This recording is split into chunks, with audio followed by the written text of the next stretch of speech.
beautiful. Yeah.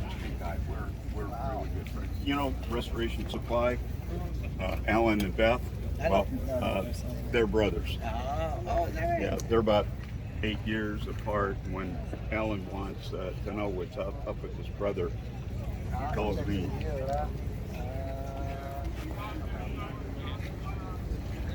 Anyway, he might.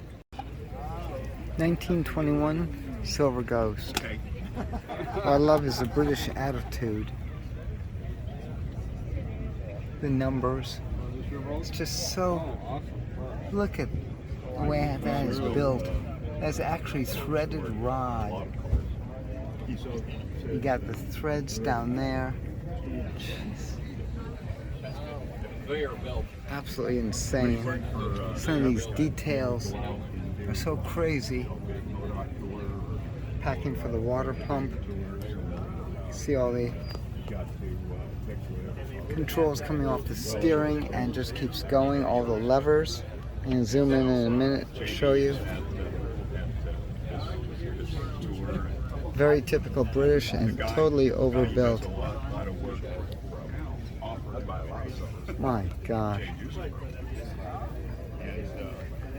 This, of course, is a Springfield car. Coach builder is Smith Springfield.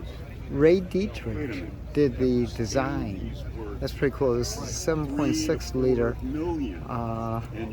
6-cylinder, dual ignition. What am I letting you drive it for?